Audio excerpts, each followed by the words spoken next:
Alright, what's up, ladies? Hey, I sleep with my earrings on and I lost the other one in bed, so I need to find it.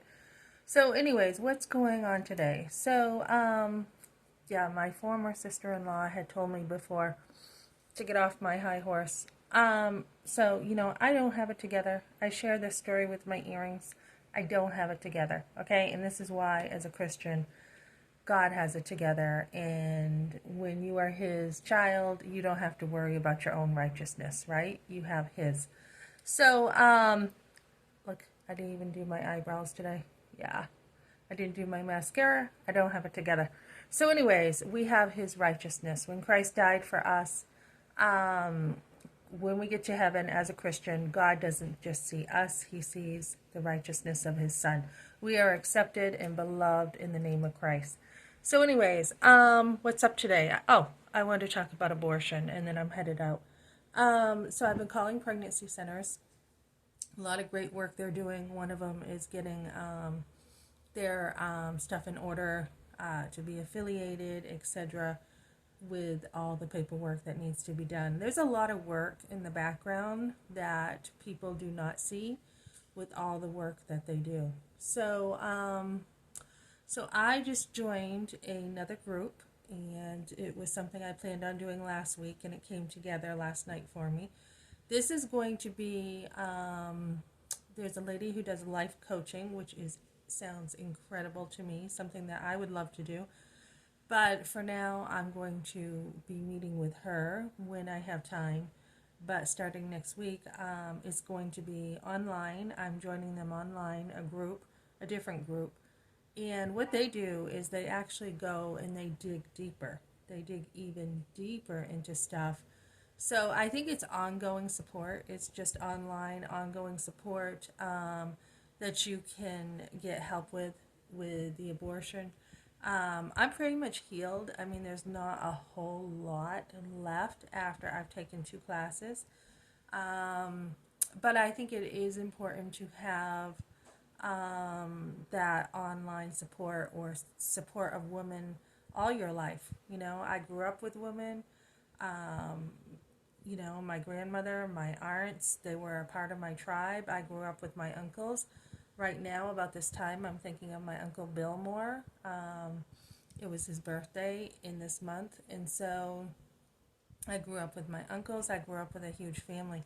And then all throughout my life, even when I had my kids, my grandmother and my aunt had come seen me when I had my kids, when I had my uh, first few, they were there in my life.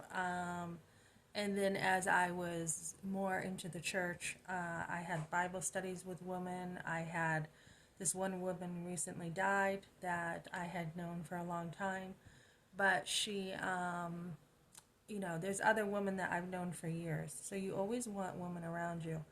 And I have another group of ladies around me in church, and you just always want women supporting each other because you're growing. You're growing and you are learning from other women. I think back in the Bible days, I think, probably the womanhood was much stronger. Think of, meeting women at the well. They were all getting their water, etc. So I think there is a tribe of women we should have in our lives. I don't think we should be worldly in the sense of being catty women, like competing with one another, get off your high horse, or being jealous of one another, etc.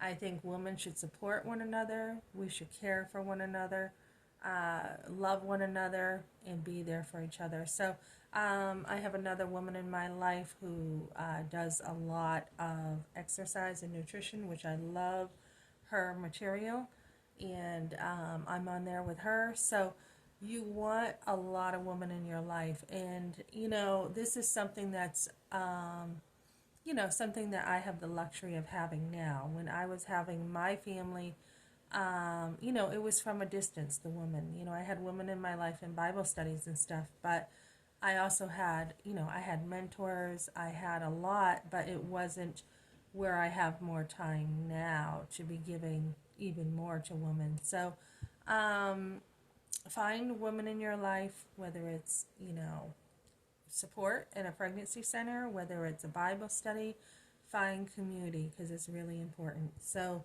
I will be calling pregnancy centers again today. Really impressed again with what they do. I think it was Save the Storks. I just had an email from them that they actually got their 100th mobile bus out, and they gave a mother like a $500 check, a $400 gift card, Christmas gifts for her kids.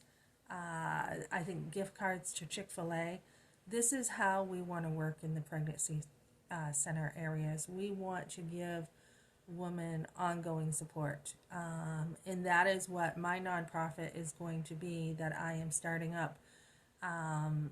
It's not just to reach the homeless. I mean, there will be a separate area to reach more of the homeless, but its main thrust is going to be for women, for their children, for families, and having ongoing support for women and their families, because it's just so important, and we don't want to have resources where I've been out there and it's like, oh, it's just a one-time help, or it's just we only help members of our own church.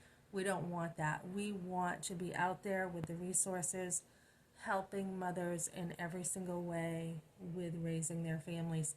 And it's easy to say, well, we just help one time and then we expect you to be self-sufficient. Well, when you go through a divorce and your husband leaves you and you're getting $120 a week and your car breaks down and then you just go through a lot of stuff, it can be really hard to stay on your feet. Or when I was raising my kids on a very low income, my husband wouldn't get a second job. He wouldn't get motivated to have a good job.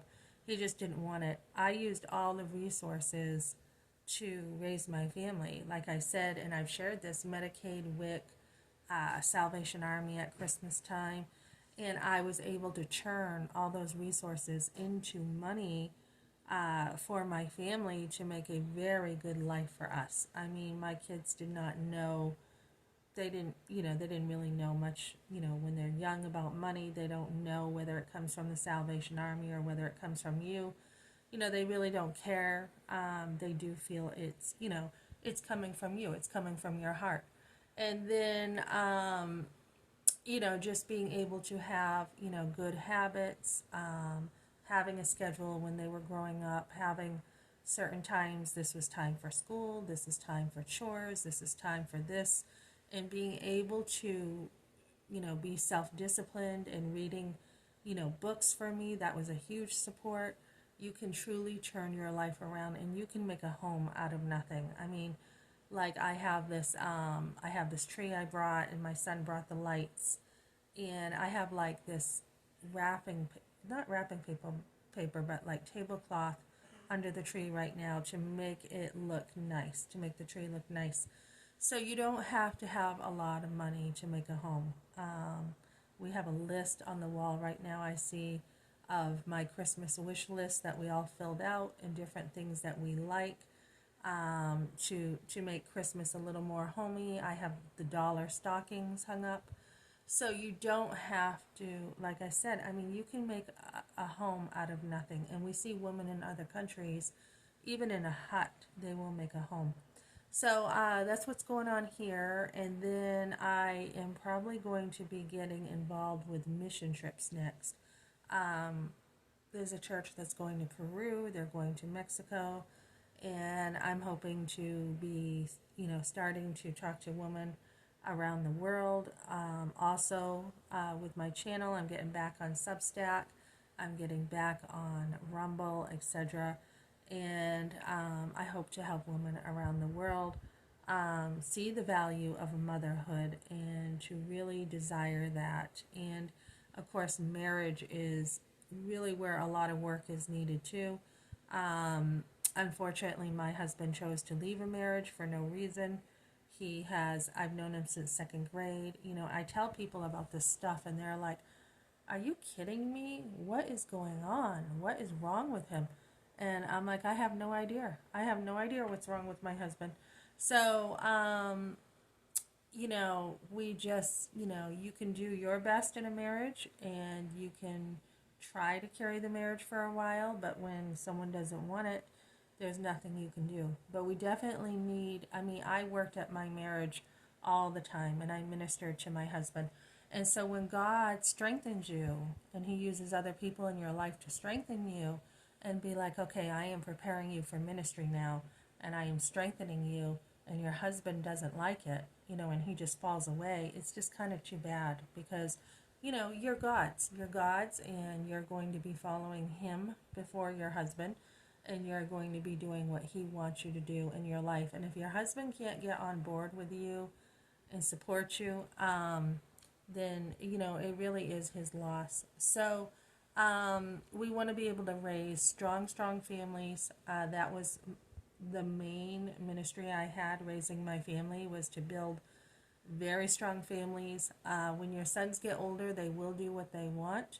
But you can be, you can have peace knowing you did your part. And so I hope to get this ministry going, and I will be sharing about that and bringing all kinds of resources. I'll be a hub, and I will have all kinds of connections to help build families. And that's exactly what one of the grants is looking for, as I look forward to applying to that. In January, they're looking for someone who's willing to help other people build their family. So this is what I'm doing, and I enjoy this stuff. And so that's what I got for now, ladies. Okay, thanks for joining me.